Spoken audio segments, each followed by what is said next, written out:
Bismillahirrahmanirrahim. Assalamualaikum warahmatullahi wabarakatuh. Afan, Abu Umu, suaranya terdengar jelas tidak dari tempat Abu Umu semuanya? Waalaikumsalam, jelas Ustaz. Waalaikumsalam warahmatullahi wabarakatuh. Jelas, Ustaz, insyaallah. Alhamdulillah. Innalhamdulillah, nahmaduhu wa nasta'inuhu wa nastaghfiruh wa na'udzu billahi min syururi anfusina wa min sayyiati a'malina. May yahdihillahu fala mudilla lah wa may yudlil fala hadiyalah. Asyhadu an la ilaha illallah wa asyhadu anna Muhammadan abduhu wa rasuluh la nabiyya wa la rasula ba'dah. Alhamdulillah, pada malam hari ini Allah berikan kita kesempatan untuk belajar dan terus belajar ya terkait amanah yang diberikan oleh Allah Subhanahu wa taala kepada kita sebagai orang tua. Kita harus belajar bagaimana mengikhtiarkan atau menjalani ikhtiar yang diberikan oleh Allah Subhanahu wa taala atau amanah yang diberikan oleh Allah Subhanahu wa taala, bagaimana kita berikhtiar semaksimal mungkin sehingga amanah itu menjadi amanah yang menjadi penolong kita di akhirat kelak. Amin ya rabbal alamin.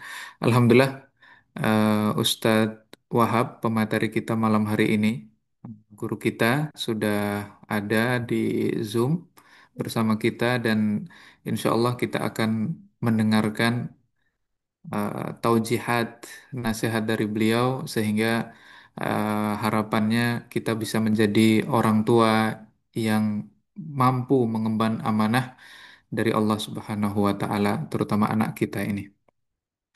Baik, Ustadz Wahab, untuk waktu dan tempat kami persilahkan. Tafadhol Ustadz.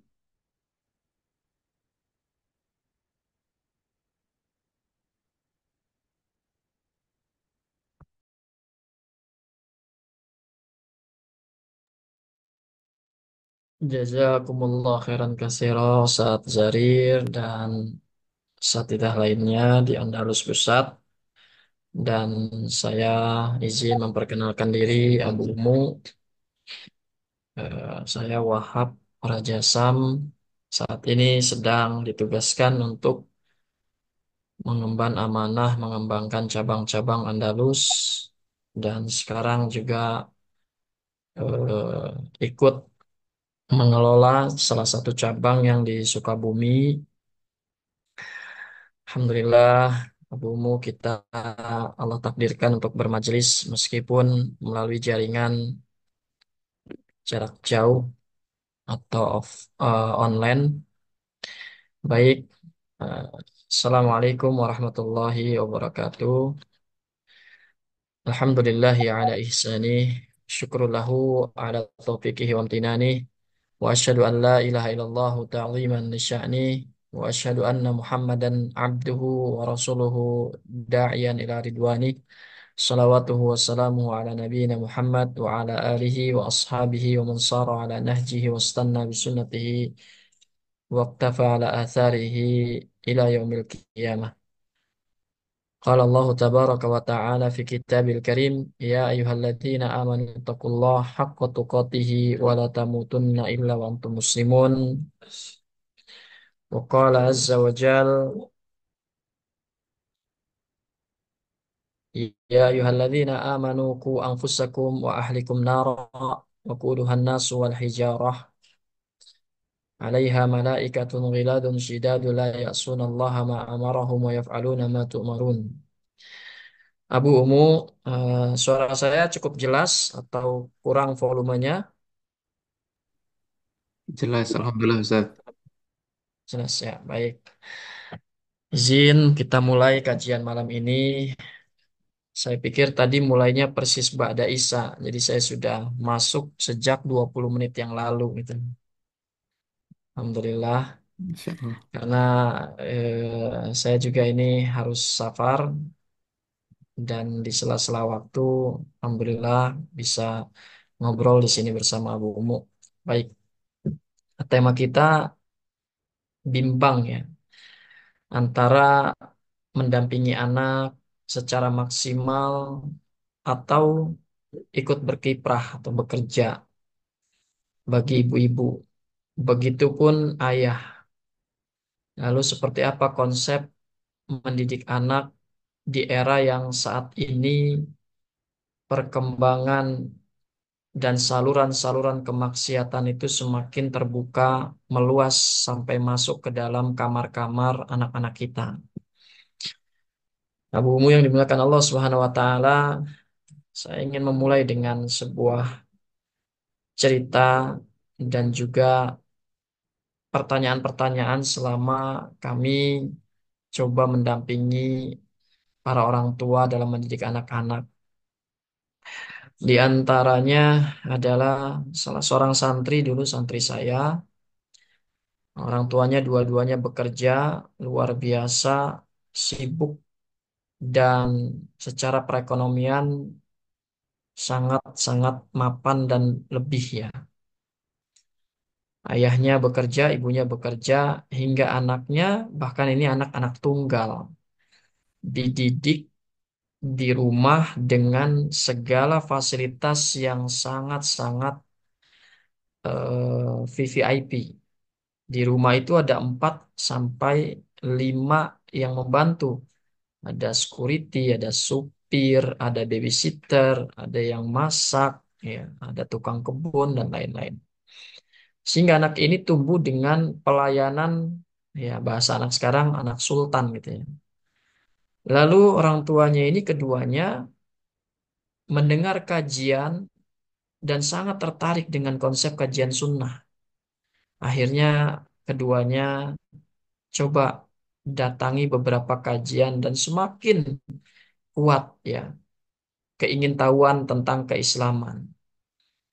Sampai pada akhirnya keduanya memutuskan anaknya dimasukkan ke pesantren dan dimasukkanlah ke pesantren.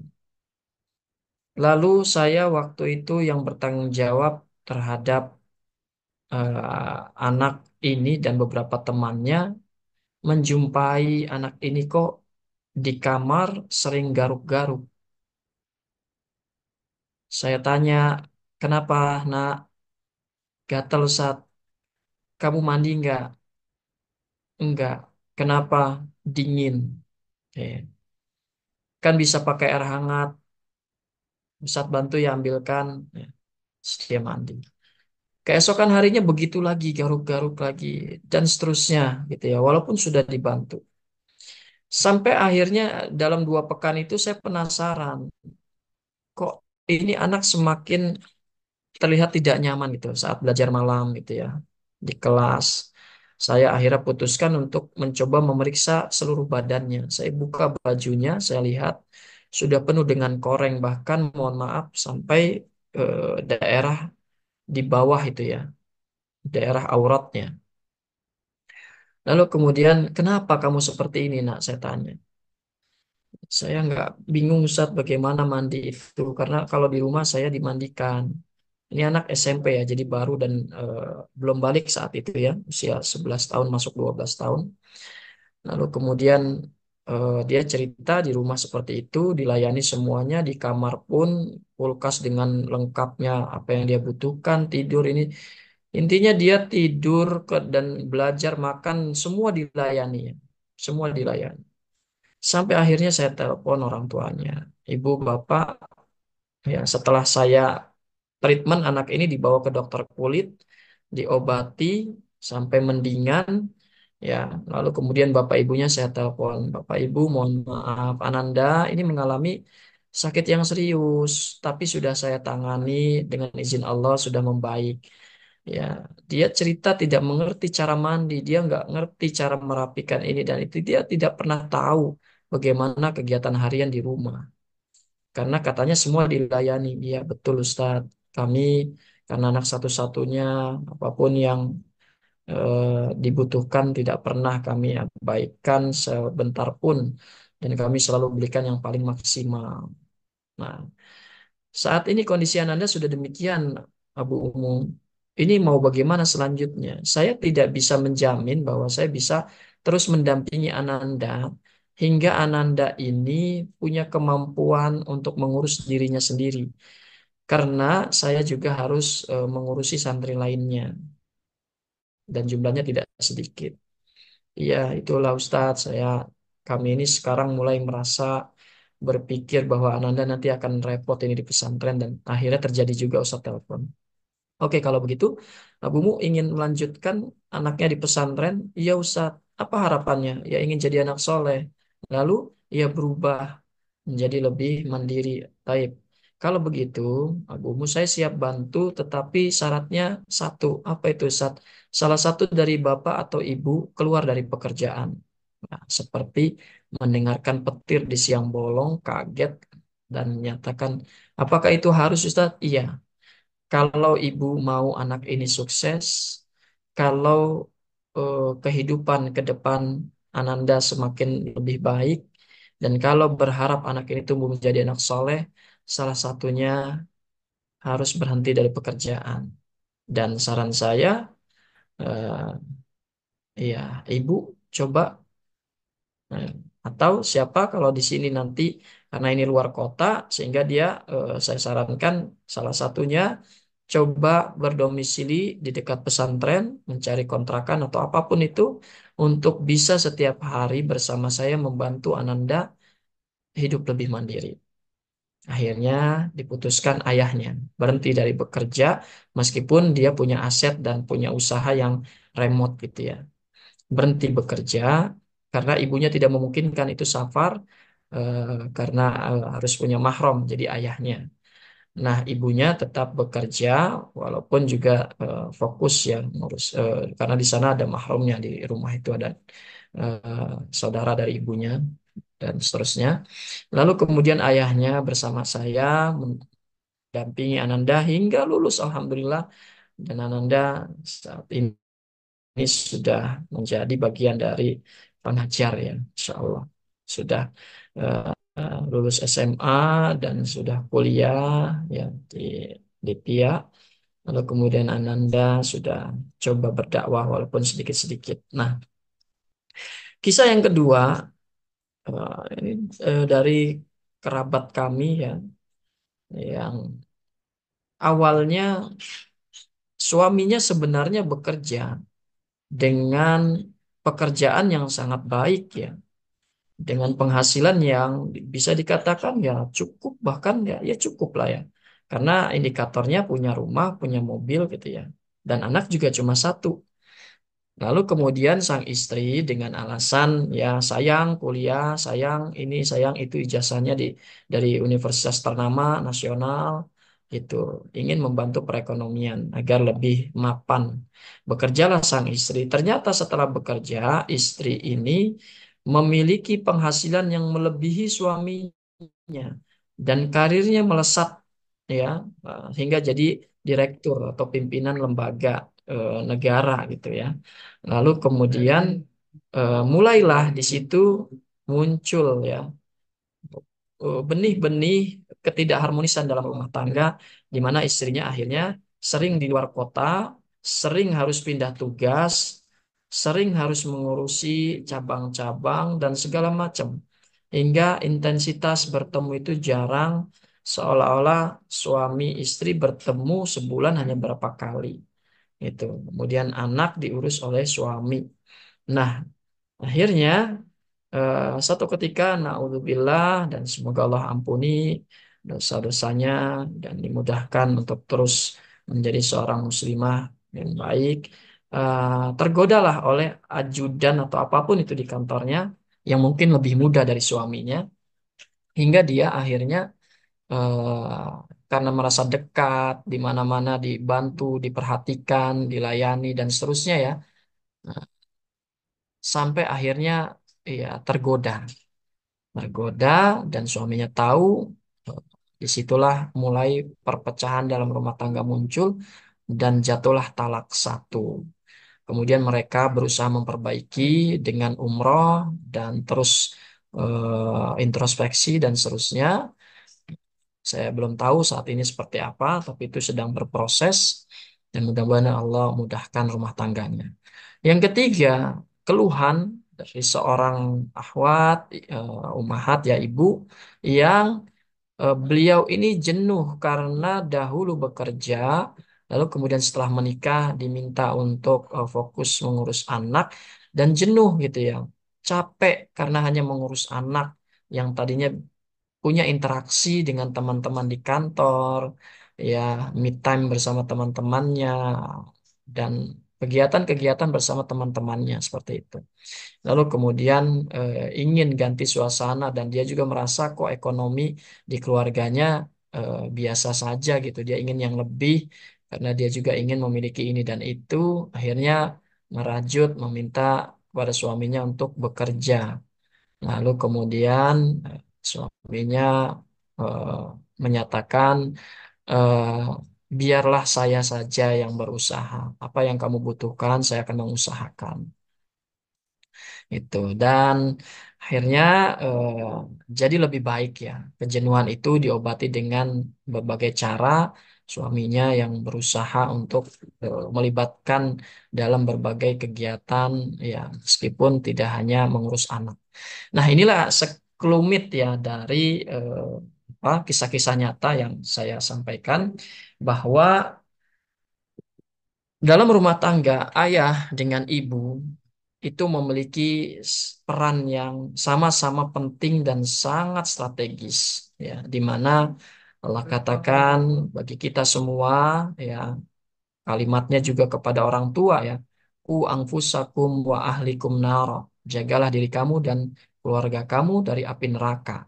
Maka hal ini kemudian diperjelas oleh Rasulullah dari hadis yang sangat masyhur ya, di mana Rasulullah menekankan ya, wal mar'atu ya ra'iyatun fi baiti zaujiha wa mas'ulatun anha, ya, atau beliau katakan fi ala ba'li ahli, ya, ahliha, ya, jadi para wanita itu juga memiliki, ya, wal mar'atu ra'iyatun fi baiti zaujiha atau fi baiti ba'liha gitu ya, wa waladiha gitu ya di riwayat yang lainnya.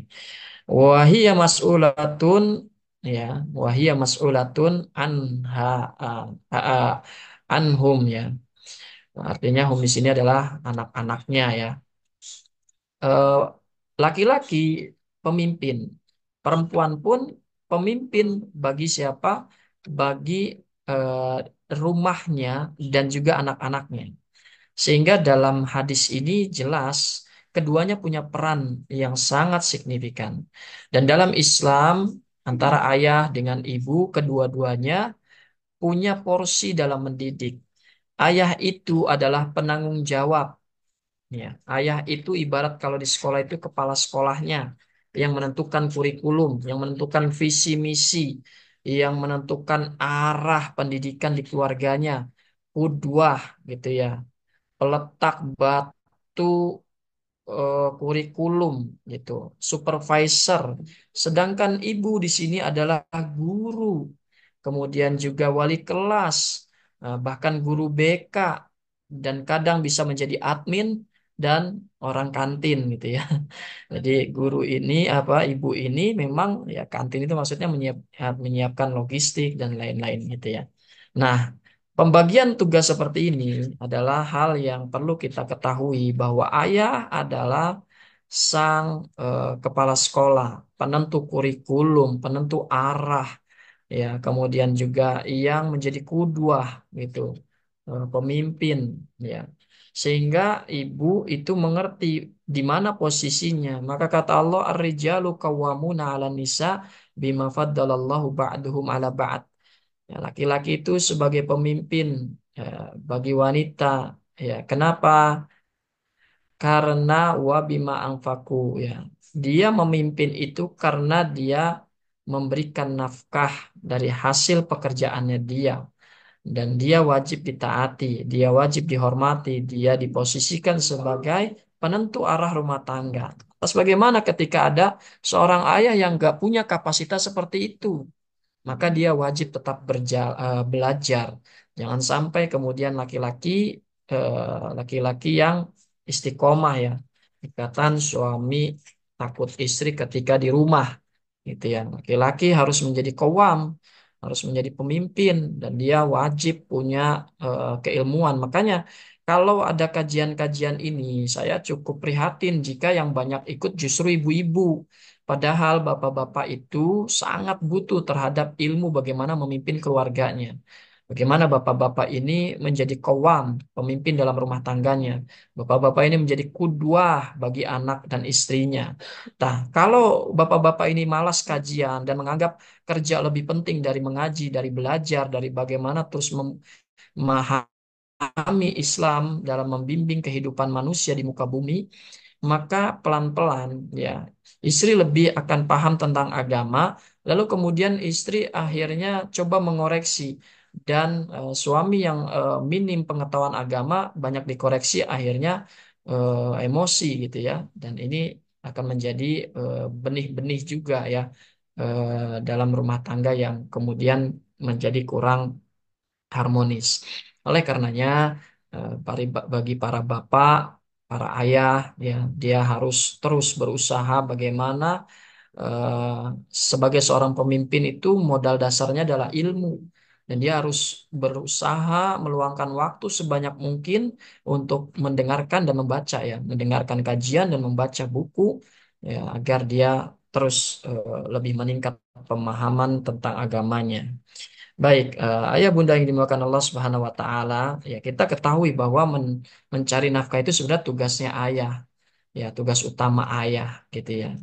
Eh, dan perempuan tidak dilarang membantu, tidak dilarang membantu perekonomian sepanjang tidak menimbulkan mudarat, sepanjang tidak membuat justru ya hal yang penting untuk diperhatikan justru ditinggalkan. Contohnya tadi ya. Ya, ayah dan ibu dua-duanya bekerja, kemudian anak diurus oleh orang lain yang kita tidak mengerti kapasitasnya, yang kita sebenarnya punya idealisme anak ini ke depan mau jadi seperti apa. Bahkan sekalipun kita titipkan kepada kakek, nenek, saudara, belum tentu sesuai idealisme kita. Belum tentu kita yang sudah ngaji ini ya bisa selaras atau sepemahaman dengan mungkin di rumah kita ada kakek neneknya atau saudara yang kebetulan mungkin belum memahami agama ini dengan baik dan belum bisa menerapkan sunnah di rumahnya, belum bisa sepenuhnya berada dalam koridor penerapan aturan-aturan agama di rumahnya. Sehingga akan menjadi hal yang merugikan bagi kedua orang tuanya, sementara yang dia cari adalah sesuatu yang sebenarnya sudah Allah tetapkan ya. Wariskukum fis sama wa ma tu'adun gitu ya. Allah katakan rizki kalian itu ada di langit dan Allah sudah ya nahnu qasamna bainahum fil hayatid dunya ya ahum yaksimuna rahmat rabbik nahnu qasamna bainahum fil ma'isyatahum fil hayatid dunya. Ya, jadi Allah itu sudah menetapkan dan membagi-bagi rizki setiap hamba sehingga kadang-kadang kita tidak sadar gini. Niatnya tadi membantu suaminya. Suami tadinya mendapatkan 7 juta, misal ya, ini misal, hitung-hitungan matematika. Rizki matematika ya, Rizki, walaupun Rizki bukan matematika, tapi ini misalkan ya, 7 juta. Kemudian istri berniat tuh membantu perekonomian keluarga, dapatlah dia tambahan 3 juta. Ternyata suami itu penghasilannya berkurang, tidak 7 juta lagi, tapi menjadi 5,5 juta. Nah, istri sudah mendapatkan 3 juta atau istri terus meningkat dari 3 juta menjadi 4 juta dan 5 juta. Sementara pengeluaran juga di rumah semakin besar gitu ya karena harus dibantu banyak orang. Kemudian suami juga kehilangan beberapa apa istilah gampang itu penghasilan tambahan gitu ya. Apa itu sampingan ya, sampingan gitu. Dan ini sering terjadi. Ternyata benar yang Allah katakan, ketika seorang itu Allah tetapkan rizkinya dalam rumah tangganya dan dia merupakan jalan ya atau wasilah Allah memberikan rizki. Lalu kemudian ketika istri mencoba untuk membantu, justru rizki itu sebenarnya tetap. Ya, pengeluaran semakin besar, ya meskipun pemasukannya bertambah gitu ya. Dan pada akhirnya sama aja, tapi justru ada yang terkorbankan itu anak. Ya, dan disinilah kita betul-betul harus memperhatikan. Ya. Nah, ada juga kondisi lain di mana ayah ini ketika istrinya bekerja, justru dia malah menurunkan karena merasa istrinya sudah mendapatkan yang besar dan banyak mencukupi. Akhirnya dia di rumah sajalah, jenuh, capek gitu ya disuruh-suruh dan seterusnya dalam bekerja. Akhirnya dia malah lebih suka berada di rumah dan berbalik. Dan ini juga ada. Saya punya eh, teman demikian, istrinya bekerja dengan gaji yang baik, suaminya akhirnya malas bekerja, nge-grab, grab juga capek, akhirnya di rumah dan lebih lebih enjoy jagain anaknya tanpa mencari nafkah. Padahal padahal Nabi sudah mengingatkan bagi para bapak nih, kafa bil mar'i isman ayyudayyi'a man yakut. Ya, jadi cukuplah seorang itu dikatakan berdosa jika dia menyia-nyiakan orang yang menjadi tanggungannya. Laki-laki tidak boleh menyia-nyiakan semua yang menjadi tanggungan dia. Karena dialah yang diminta oleh Allah dan dia akan mempertanggungjawabkan di akhirat. Ketika dia tidak menafkahi, maka itu kesalahan yang fatal dengan alasan apapun. Meskipun dengan di rumah aja lah kan sudah ada penghasilan dari istri. Nah, ini kesalahan besar bagi beberapa laki-laki yang merasa itu lebih baik buat dia. Ya. Ayah bunda yang dimuliakan Allah Subhanahu wa taala, bahwa kita harus paham seorang istri kodratnya, fitrahnya itu di rumah. Kodrat dan fitrahnya itu di rumah. Ya. Kita bayangkan ya, betapa Hajar itu adalah wanita yang cerdas, wanita yang cantik, wanita yang terhormat dan luar biasa lah. Ya. Tetapi nurut dengan Nabi Ibrahim ya. Ketika suatu saat Nabi Ibrahim menerima perintah dari Allah untuk pergi ke Palestina, maka Hajar itu ya dengan sikap lemah lembutnya, dengan rasa hormatnya kepada suaminya, maka saat itu Nabi Ibrahim ya meninggalkan Hajar dan Ismail di sebuah lembah di dekat Masjidil Haram atau dekat Ka'bah itu dengan kondisi yang sangat-sangat panas, tidak ada makanan yang lebih, hanya beberapa butir kurma dan beberapa eh, kerabah apa itu namanya tempat air itu yang tidak banyak, yang sangat mungkin dalam 2 atau 3 hari itu habis. Ya, tetapi luar biasanya Hajar ketika Nabi Ibrahim meninggalkan Ismail dan beliau itu hanya bertanya, ya Ibrahim, apakah engkau tinggalkan kami di sini? Nabi Ibrahim hanya diam, termenung, mau menjawab bingung, ini harus seperti apa menjelaskannya. Tapi Hajar yang luar biasa langsung memahami dan bertanya, apakah ini perintah Allah? Lalu kemudian Nabi Ibrahim menjawab, ya ini perintah Allah. Kalau begitu tinggalkanlah kami. Insya Allah, Allah tidak akan pernah menyia-nyiakan kami. Lalu kemudian Nabi Ibrahim dengan langkah yakin meskipun sangat berat dan sedih meninggalkan anak istrinya dalam rangka menjalankan perintah Allah untuk menjalankan sebuah misi dakwah, dan di balik bukit Nabi Ibrahim itu menangis menangis bercucuran air mata dan mengucapkan kata-kata yang diabadikan dalam Al-Qur'an. Rabbana inni askantu min dzurriyyati biwadin ghaira zi zar'in inda baitikal muharram Rabbana liyuqimus shalah. Nabi Ibrahim menangis di balik bukit lalu kemudian menyampaikan doa kepada Allah, ya Allah, sesungguhnya aku meninggalkan keluargaku di lembah yang kering dan tidak ada tumbuhan sedikit pun. Ya, ya Allah, agar mereka liyuqimus shalah, agar mereka terus mendirikan salat. Faj'al, maka jadikanlah orang-orang hati faj'al afidatan nas tahwi ilaihim. Jadikanlah hati-hati manusia yang melihatnya itu tersentuh sehingga mau membantunya. Ya. Dan juga berikanlah mereka itu rizki darimu yang mencukupi. Masya Allah. Ya, seorang ayah yang menjalankan perintah Dalam hal ini kalau bagi kita ini bekerja, kemudian bertakwa kepada Allah dan menitipkan anak istrinya kepada Allah. ya, dan kemudian apa yang terjadi? Hajar yang sangat taat dan menghormati suaminya, kemudian juga sangat bertakwa kepada Allah, kemudian bolak-balik mencari setelah airnya sudah habis, makanan sudah tidak ada lagi, lalu kemudian bolak-balik sampai 7 kali, akhirnya Allah ya memberikan rizki berupa zam-zam, di mana di antara khasiat zam-zam itu tidak hanya melepaskan dahaga tetapi mengenyangkan. Bahkan kita tahu zam-zam sampai detik ini diminum oleh jutaan manusia setiap menitnya dan tidak pernah terdengar kabar kering. Subhanallah. Ini buah dari ketakwaan seorang suami dengan istrinya. Nah, jemaah yang dimuliakan Allah Subhanahu wa taala, bahwa peran ibu dalam mendidik anaknya itu kita sudah mengetahui al-ummu madrasatun. Ya, idza a'dadta sya'ban thaibal a'raq. Bahwa ibu adalah madrasah yang jika engkau persiapkan dengan baik, maka engkau telah mempersiapkan satu generasi yang baik akarnya. Ya, jadi seorang istri ini harus dipersiapkan oleh suaminya. Ibu ini dipersiapkan oleh bapaknya, ya, bagi anak-anaknya. Maka seorang ayah untuk menyiapkan ibu yang baik ini harus dianya dulu bertakwa. Sebagaimana tadi Nabi Ibrahim, ya.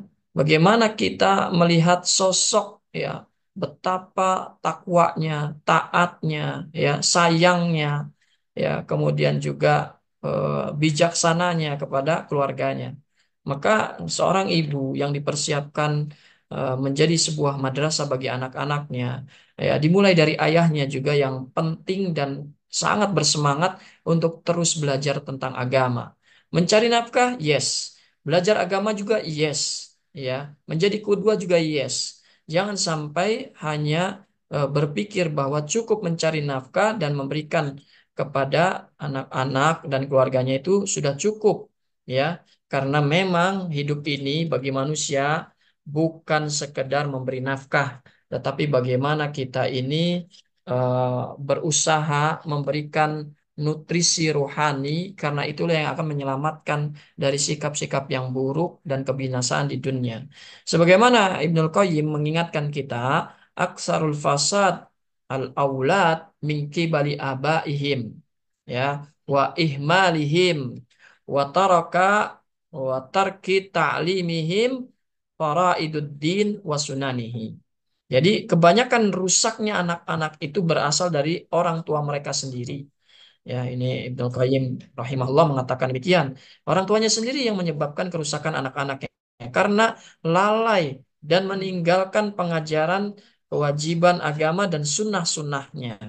Nah, jadi ketika kita saling mengandalkan ayah, mengandalkan ibu, ibu mengandalkan ayah, bahkan saling menyalahkan, ya, bahwa yang jelas, ya, yang jelas bahwa ketika ditanya siapa yang paling memiliki tanggung jawab terberat dalam mendidik anak, ayah atau ibu? Nah, tadi jawabannya bahwa ayah meletakkan pondasi bagaimana sebagai pemimpin mengarahkan rumah tangga ini mau kemana, orientasinya apa. Ibu menjalankan tugas-tugas harian di mana ibulah yang banyak waktunya membersamai anak. Sementara ayah ketika sudah datang di rumah bersama anak dan istrinya, habiskan waktu sebanyak mungkin dengan mereka. Luangkan banyak ngobrol dengan mereka. Tunjukkan bahwa sebagai ayah memiliki kekuatan dalam memimpin rumah tangganya. Sehingga kita betul-betul bisa menjadi ayah yang sesuai harapan bagi anak dan istri kita. Nah, kemudian kita tahu anak ini adalah investasi yang paling berharga dibandingkan apapun. Dibandingkan apapun, ya, anak ini adalah investasi yang paling berharga.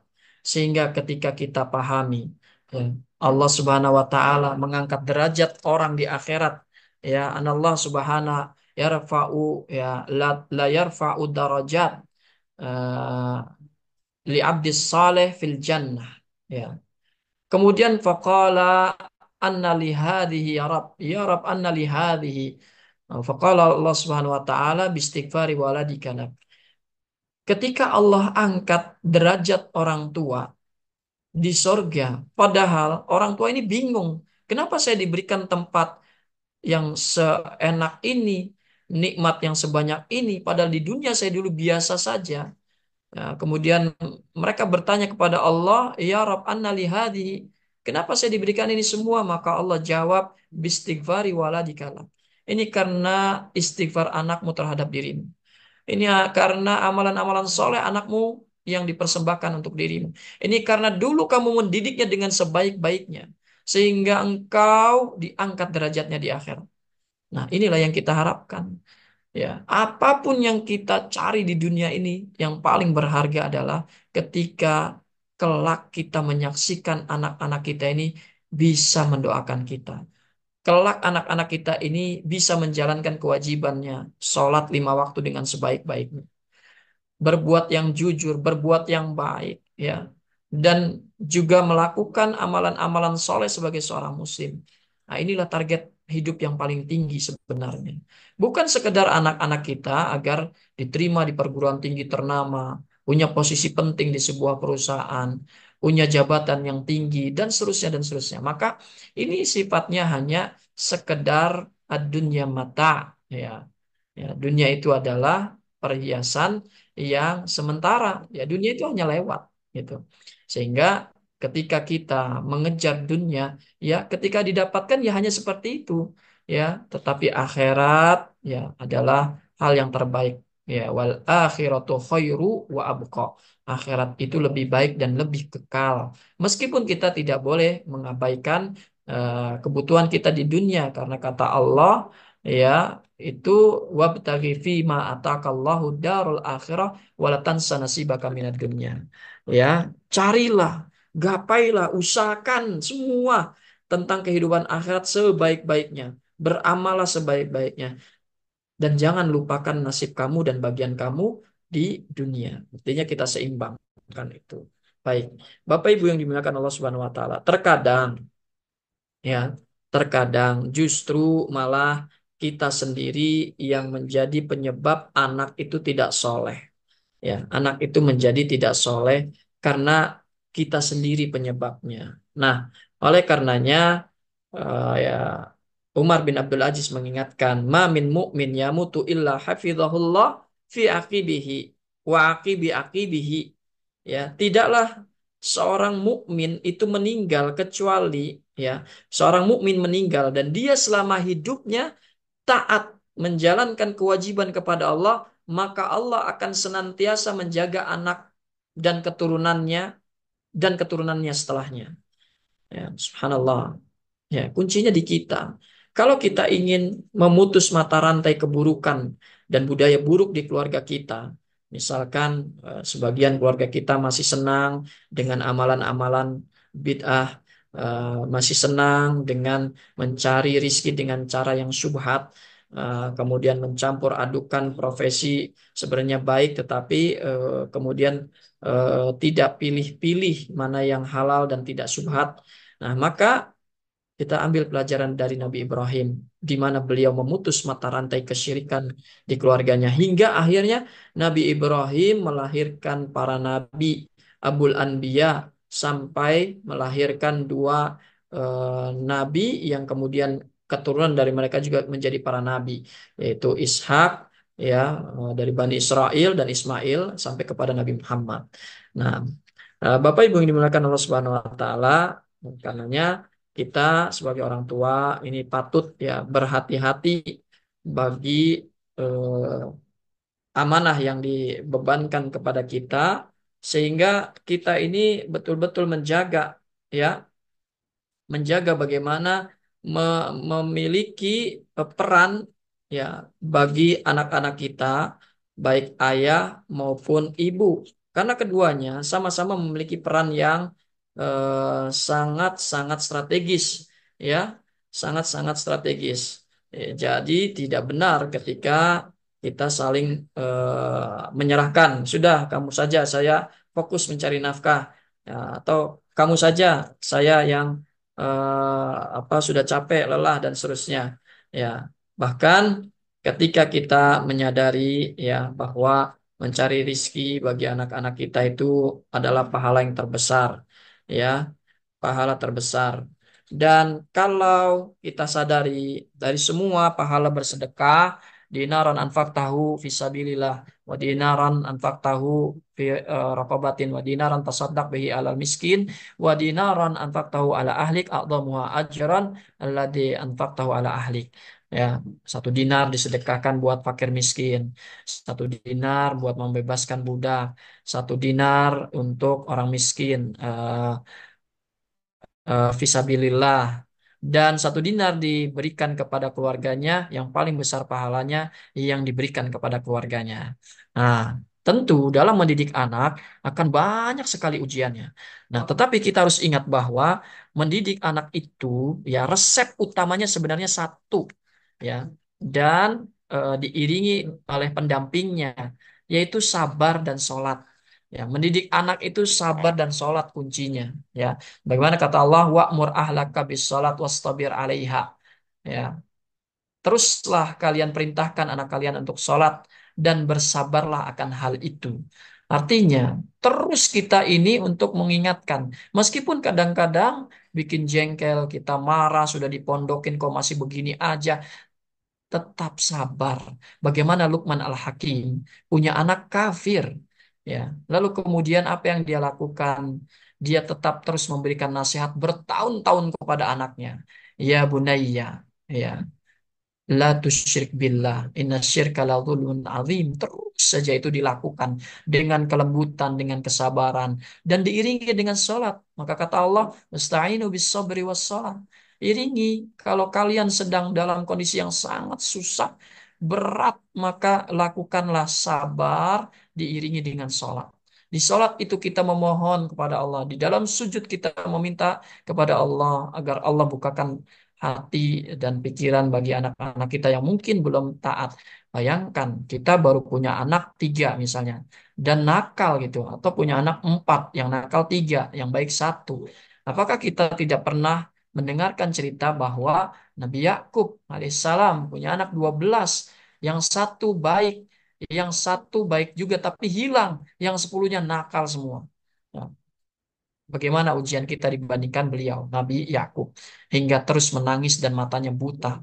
Hingga akhirnya dengan kesabarannya, dengan kekuatan doanya, akhirnya Allah mudahkan bertemu kembali dengan Nabi Yusuf dan matanya pun sembuh dan berakhir dengan kebaikan.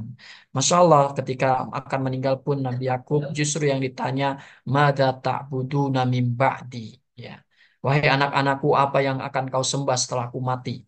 Ya, nah ini yang luar biasa ya, yang kadang-kadang kita kalau mau meninggal malah sibuk bagi-bagi warisan, bahkan anak-anak kita sudah meributkan warisan, naudzubillah.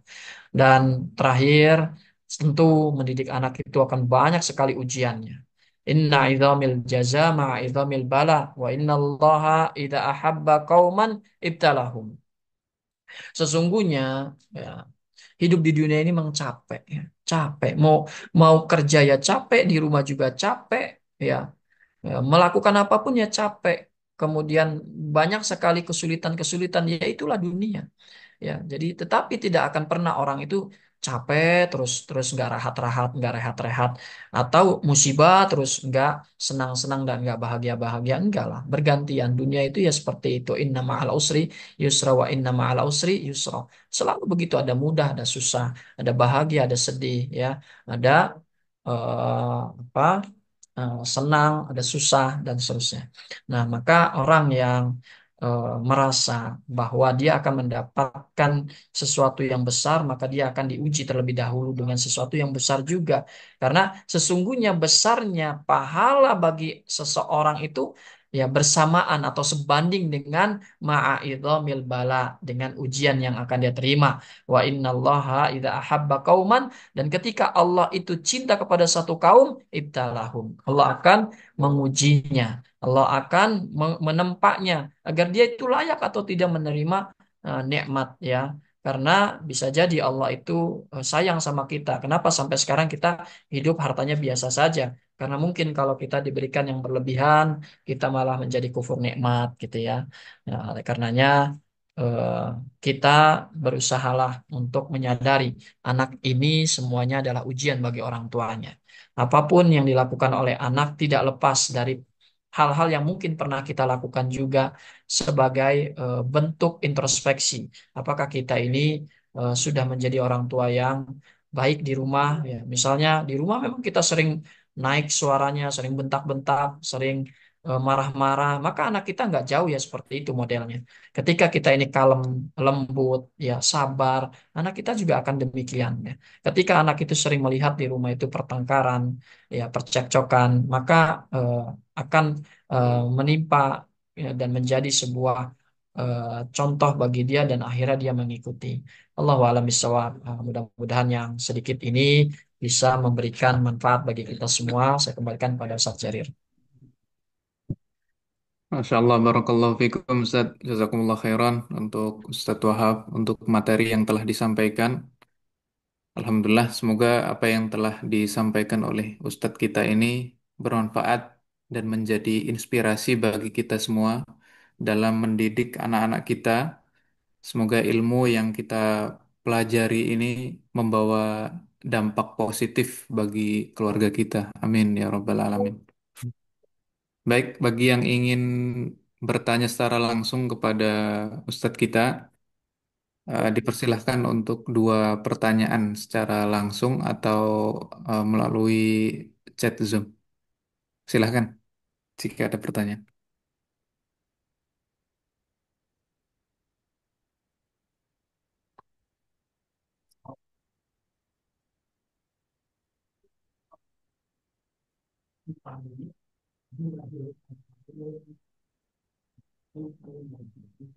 Sambil menunggu pertanyaan, Ustaz, ini ada pertanyaan juga ini.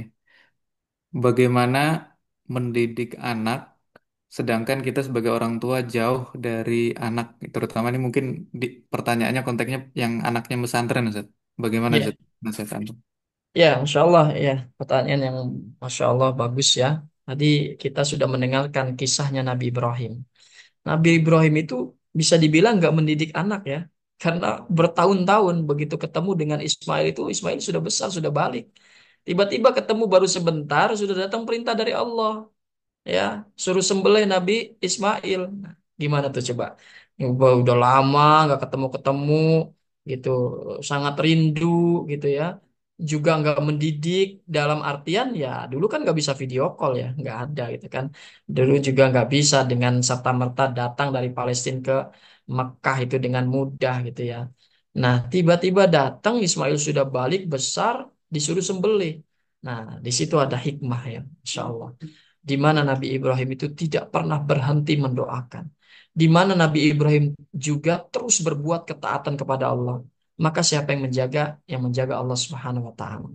Yang menjaga Allah Subhanahu wa taala. Maka hindarilah kemaksiatan bagi para orang tua agar anak-anak ini tumbuh menjadi anak yang baik di bawah naungan dan perlindungan Allah, di bawah bimbingan Allah.